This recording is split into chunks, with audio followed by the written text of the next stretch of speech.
Niobe? Ghosts? They're waiting. Has everyone arrived? All but the Nebuchadnezzar. Figures.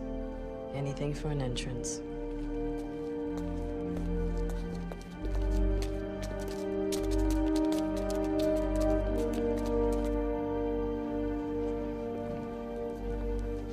Captains.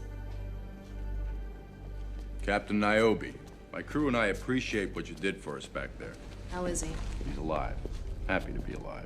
Let's get going, because you know Morpheus is not going to show until after we get started. I agree. I don't like us all being in the same place for too long. Why don't you tell us what this is all about, Niobe? The machines are digging.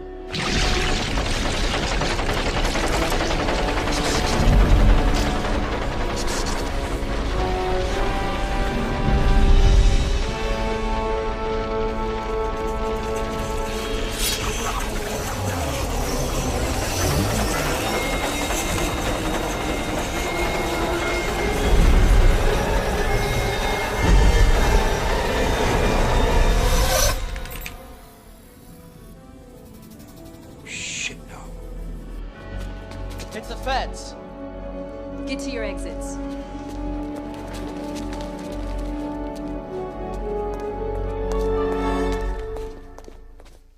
Greetings, I'm Solidus-Skully, and, we're at a kind of bad section of Enter the Matrix, and one that I didn't really feel like recording, but you know what, if I get it knocked out, regardless of how patchy I'm sure the quality of this commentary is gonna be, well then I'll know for certain that I can at least get it out of the way, perhaps after a couple of drinks or so, and then, you know, things will be fine. Oh no, we're losing our phone. Well, or not, I don't really remember. Whatever, the point is, it's basically a rescue the captain's mission, where basically we're protecting people so they can get to their exits, because, well, I mean, kinda need to save Zion. You know, it's where all the humans live. Kind of an important thing.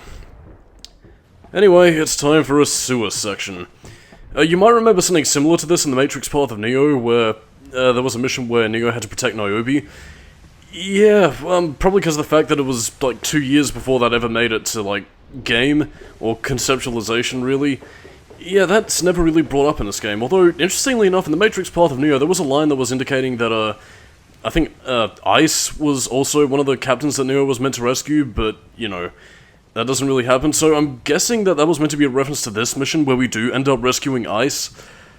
Yeah, kinda confusing, really, but I don't know. It's interesting that Neo gets to rescue the captains, that Niobe doesn't get to save, and Niobe is busy, you know, rescuing the teams. Right down in the sewers who can't quite get out, so it kind of balances itself out, I guess, but I mean, compared to the airport level and everything else, this entire setting just feels very, samey. That and also, like, I mean, there's something about the atmosphere about this level that's kind of off. Because, I mean, I don't know, it tries to play itself off as a bit creepy and, like, you know, always keeping on your toes, but it doesn't really seem to work because there's no real horror vibe really being built up. And, like, I mean, you might think that's just because of the fact that we're fighting armed police with guns and everything, but, I mean, the Matrix Path of Neo did that quite well in the, Deja Vu level, where, you know, the walls were closing in, police were getting completely freaked out and killing each other over the thoughts of it being nerve gas, when in actuality it was just a glitch in the Matrix. I don't know, like, stuff like that is a nice way of adding a bit of psychological horror despite, you know, putting it in an action game. Enter the Matrix doesn't really do that, it's really just kind of a drab, depressing area with not much to it. I mean, it's reasonably contextualized by story, I just don't think this section really needed to be here, since I think the movie especially kind of justified it as, I think as Link summed it up, Neo doing a Superman thing. I don't know, that it just kind of bogs down the pace a little bit, so that's kind of why I'm getting all of this out in one go. Okay, that's one captain saved. But now, of course, since police seem to have swarmed the area, now Niobe has to take him out. And, well, things just keep on going. It's a very boring level, and I don't really know if we'll have much to say about all this, but, you know what, we'll while away the hours, try and come up with something intriguing to say, maybe. Because, I mean, you might think that with the phone ringing for Niobe that this might be the end of the level, but again, if you're looking at the video's length right now, that is sincerely not the case. Yes, there is so much left for us to do. It ain't even funny. Like, I was gonna make a little jokey joke about, Niobe's just calling it a days and going home, like Ghost does if you play as him in this level. But, clearly that ain't the case. I will say, though, that you do get some pretty excellent usage of the sniper rifle in this game, which, again, as you'd expect, is pretty powerful, and unlike some games I could list like Forbidden Siren, the sniper rifle actually controls pretty well, so Blue Mondays from here on out.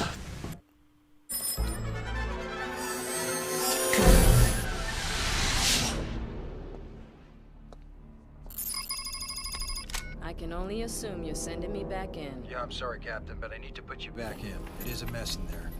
Ghost is in the heat of it. He's holding back some troops to buy time for the others. We got a lot of injured. Put me somewhere where I can do some good. Jacob from the Gnosis is injured and unconscious. Corrupt is protecting him right now, but they're pinned down in the hydro pump room at the end of the concourse. I told them to open the vent. I'll watch over you, Captain. So, yeah, because Sparks said so, let's go save the humans.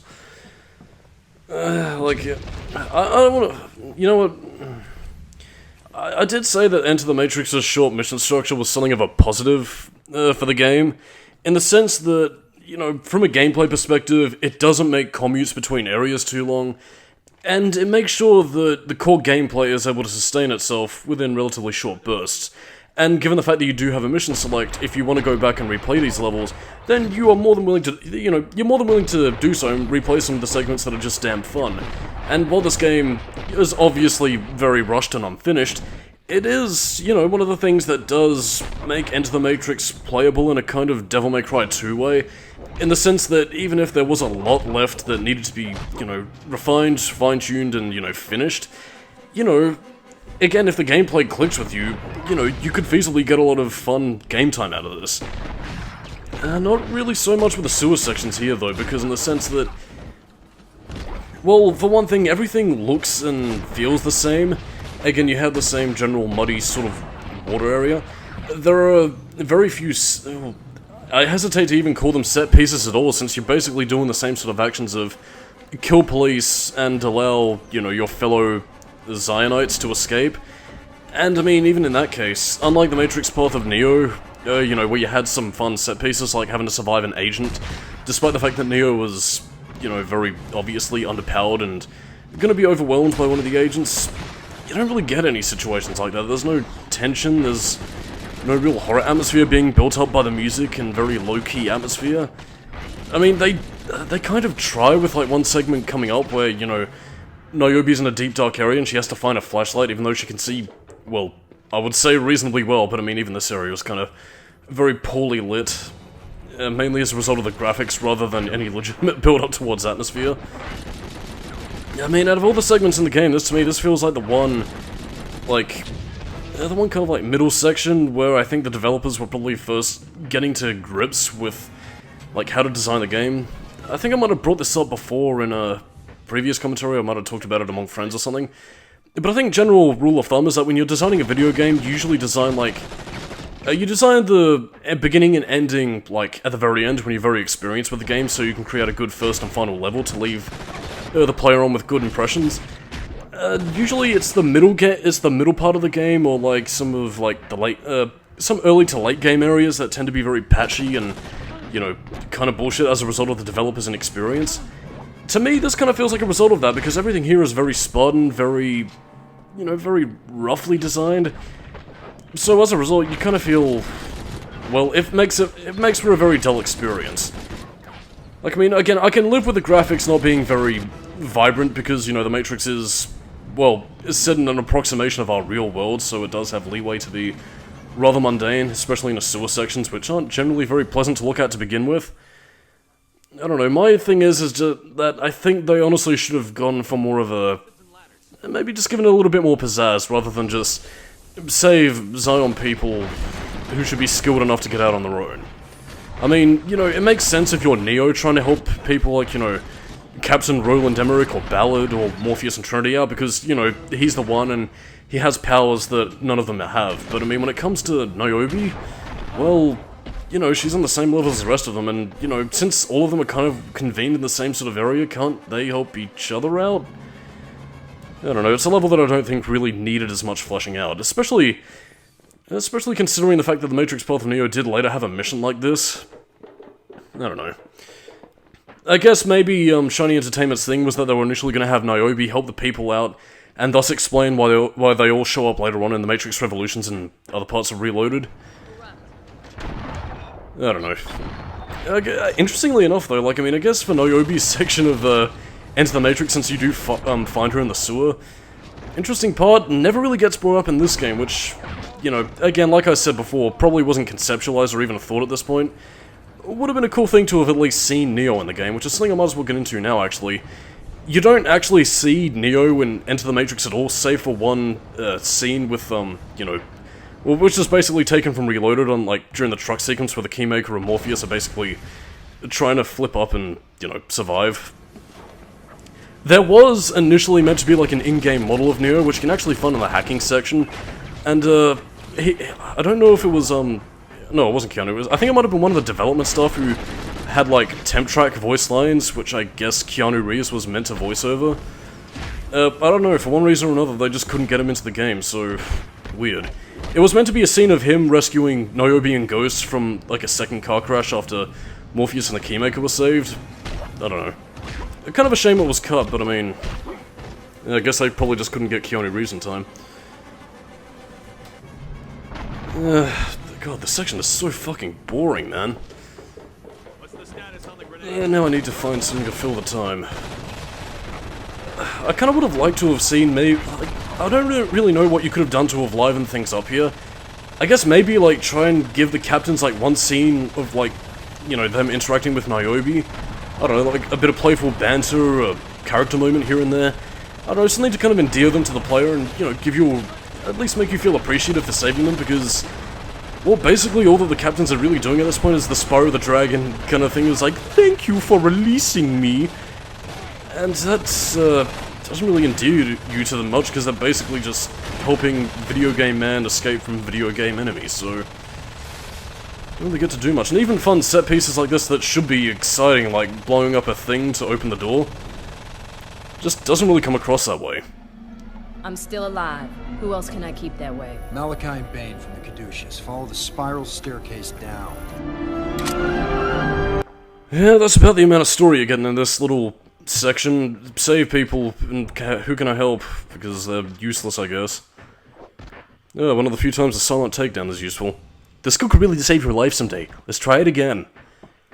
I have no idea why the fuck Tank said that in the Path of Neo, because... like, I mean, if there were situations where the silent takedown could be useful, you know, you could do it. The only times you can really do it in Path of Neo in this game is if you kind of, like, glitch behind enemies and use it. I think Enter the Matrix provides a few more opportunities to do it, but that's only because they kind of present it to you like that. Anyway, this was the section I was talking about, where you have to jump down to the sewers and get a flashlight for some reason, because Niobe's depth of field is poor, I guess. All I can say is, though, like, I mean, thank God for the developers putting in the little, Spidey compass kind of thing, because, I mean, without it, you would be completely lost in this fucking section. So, like, I mean, it's not as if Enter the Matrix is necessarily poorly designed, it just didn't have the time and development to really, you know, make its concepts come to the surface. I mean, again, I know it probably won't happen, or at least not for a good while long until people start seeing nostalgia dollar signs in the Matrix as a franchise, but I would legitimately like to see another game designed in this style. Like, I mean, you know, a lot of what Enter the Matrix has might be very rough, but, you know, stuff like the driving sections, all that kind of stuff, refine that, and I think you might have the potential for a really cool Matrix video game. I don't know. I'm bored, so I'm gonna talk about something else, completely unrelated to Path of Neo, or Enter the Matrix. I recently saw Bad Boys for Life. It has absolutely nothing to do with anything, I just saw it and it was reasonably enjoyable. I mean, I haven't really seen the other two Bad Boys movies, so I don't know whether it's, like, good or terrible compared to the previous two, but I mean, like, it was a fun action movie. It was probably the most decent thing Martin Lawrence has been in, considering his track record of Big Mama's House, like Father Like Son, and The Black Knight, I guess.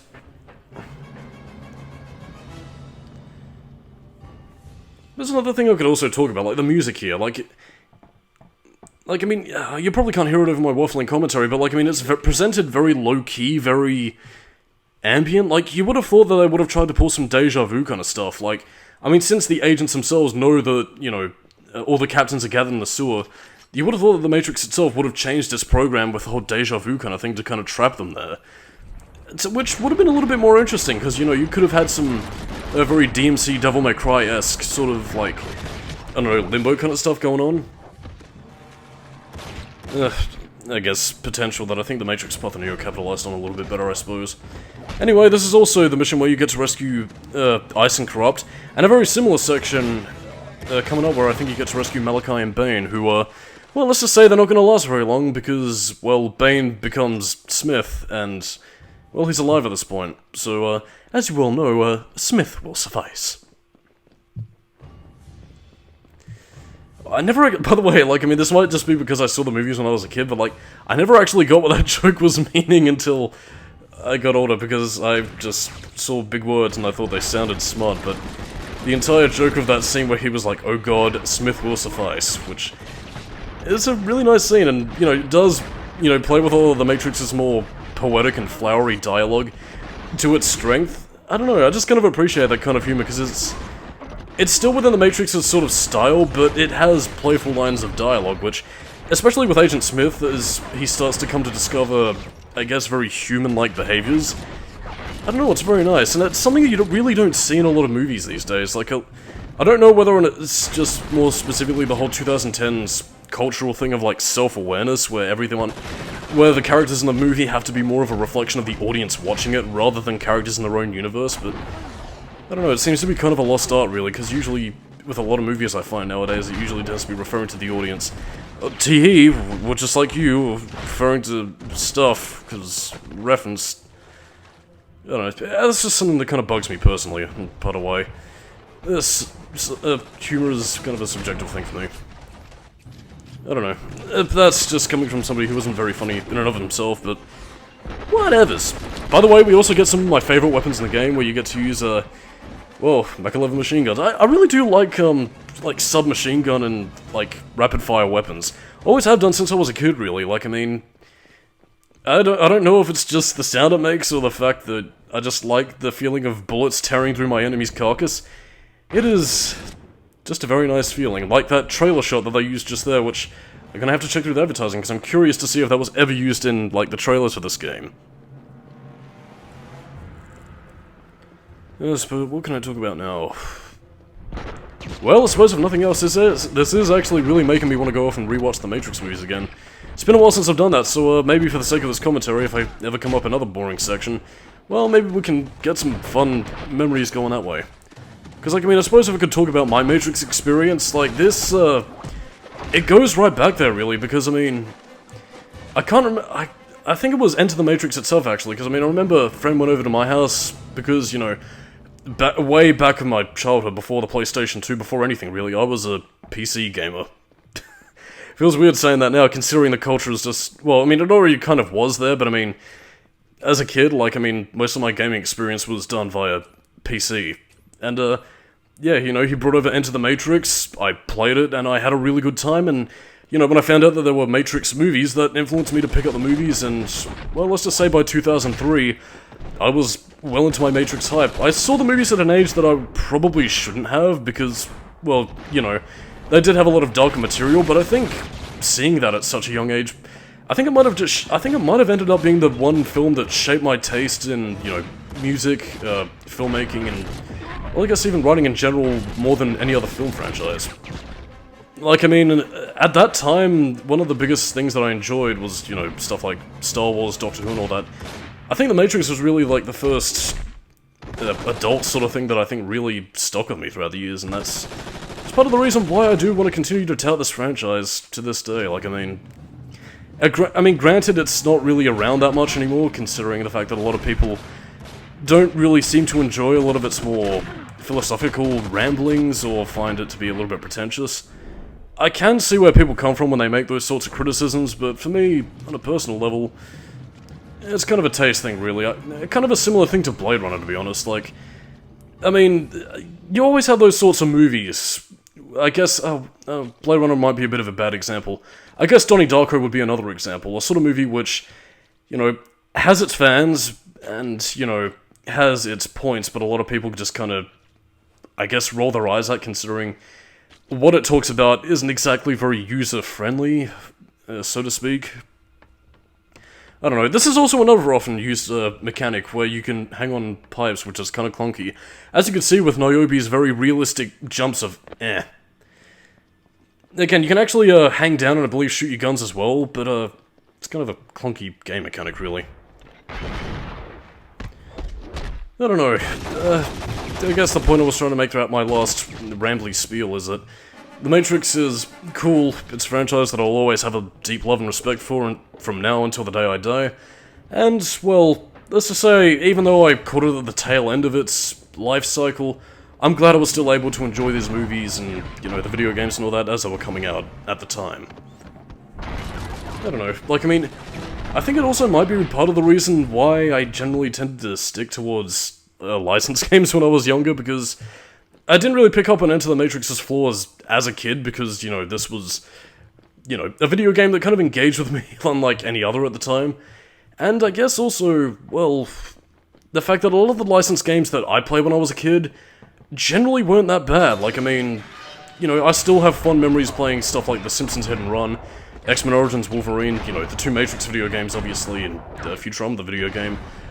And, you know, those were generally pretty fun, so I never really got the whole all licensed games a terrible thing until many years later. Like, I mean, the only licensed game I played as a kid that I thought was genuinely bad was, like, the 2008 Iron Man video game. But, I mean, that was really just one out of dozens, so, like, I mean, I guess maybe that might be part of the reason why when people were growing up with stuff like, you know, Klonoa or, you know, Mega Man ZX or whatever, I kind of missed out on that. Well, then again, I did kind of catch up on Mega Man Battle Network, so, I guess it kind of balances out. Whatever. I'm getting off topic. Well, then again, this entire thing was meant to be off topic. So who knows? Maybe Malachi and Bane could die, and they become Agent Smith, and then they will destroy the Matrix, except not really, because Neo kills him after he gets blinded, in a cutscene that was kind of terrible, in the path of Neo. Like, why did he pick up that electric board that was made of wood? I have no idea what I'm talking about anymore. Feel free to ignore me, I'm just kind of rambling into the microphone, assuming somebody's listening on the other side. Because you're calling on the other side. I will say though, like, I mean, as you can probably tell with, like, the Mach 11 and a couple of the other weapons, while you do still generally have the same MP5 machine guns and shotguns and all that, like, I mean, with a sniper rifle and all the sorts of stuff you get to play with, it is, like, a large variety of different sorts of weapons with very differing rates of fire and I think different sorts of damage being done to them. So, like, I mean, again, say what you will about the gameplay, but I mean, they did give a pretty decent attention to detail towards weapons, their rate of fire, and, you know, all that sort of thing.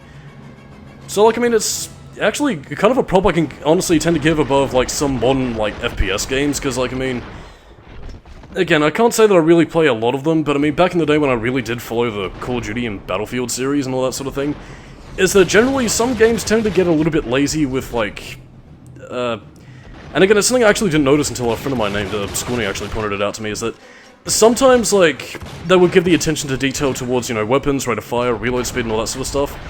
In Enter the Matrix, it kind of does it reasonably well, I mean, barring the, you know, ammo and reload speed and all that sort of thing. Except some games, like in particularly first-person shooters, they don't tend to do that, so all weapons tend to feel very samey. So there's really no point in, you know, picking different weapons, provided that you enjoy the design. I don't know, just a weird quirk and, you know, a very subtle touch, but one that can make, you know, even picking specific weapons, you know, a nice means of experimentation, which is, I guess, part of the reason why a lot of people liked Resident Evil 4 so much, because you could customize that kind of stuff. Then again, I don't really have the nicest things to say about Resident Evil 4, but, you know, if there's any positive I can give to that game, it'd be its weapon customization system. In fact, that's really the only positive I'll give Resident Evil 4, because that game, well, it's not very good. But yeah, it's kind of why I'm putting off reviewing the Resident Evil series, because like I mean I can hold it off with like 2, 3 Code Veronica and like 0 and stuff, but I mean I'll have to cover 4 eventually, and I kind of don't want to. We done with this section yet? No, we still have another couple of things to do. God damn it, Zion Captains, can't you just lay down and die and accept your machine overlords? Just want to give you a place to live, in the Matrix, thing.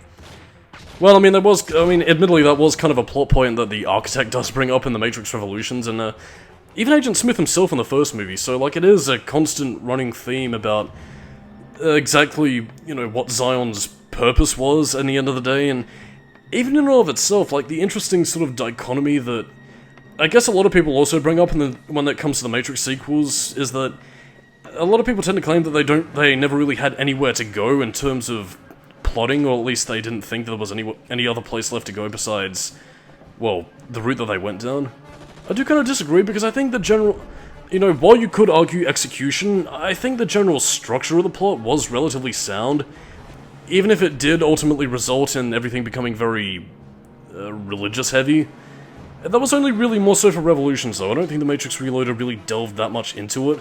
In fact, if anything, I think Reloaded was the more philosophical of the two, since a lot of the discussions that, you know, Neo had with the Merovingian, a lot of the interactions he had with, you know, characters and all that sort of thing, it was a lot more psychological in nature, which, you know, I think was quite interesting. In fact, I think all 3 movies kind of cover this in a reasonable manner.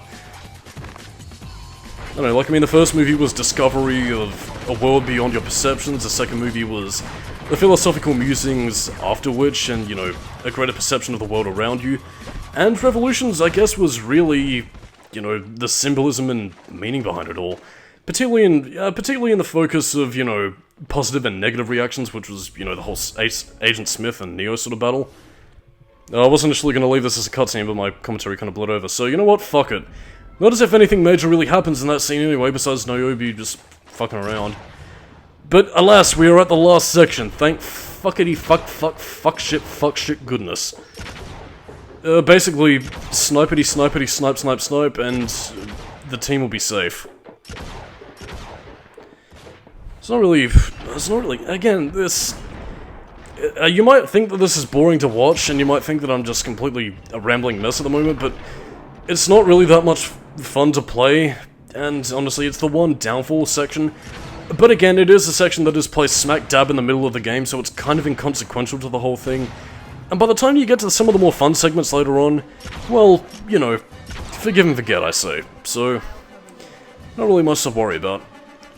And I guess if there is one other positive thing I can say about the level, it's that you don't really have to worry about your teammates. They're not Ashley Graham, where if you let her get to a door, she won't suddenly be unreachable and get a game over because people are pathetic and you can't give her a fucking gun.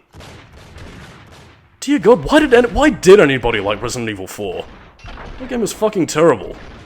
I don't know why I'm constantly going back to it. Maybe it was because I replayed Resident Evil 4 recently and I found out that, yeah, I can be lied to by the hype machine. Kinda like what happened to Devil May Cry 3, really. But anyway, I'll save my cynical ramblings for later, possibly.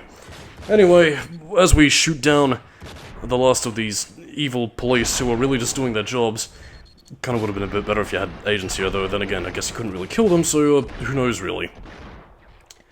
So on that note, I am Solidus-Skully, keep it new metal, and next time when they enter the Matrix commentary, well, we're gonna see exactly how Niobe and Ghost survive this. Catch you later, dudes and dudettes, and I will see you next time. Bye-bye.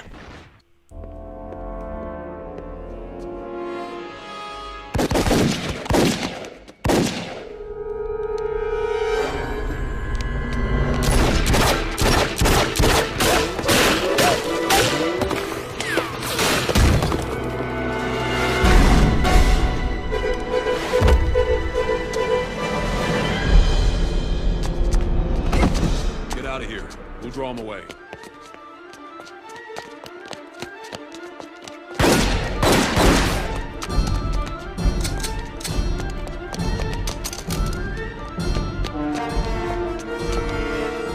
There's no way out. There's one. I am the Keymaker, and you are not meant to die here. You must hurry.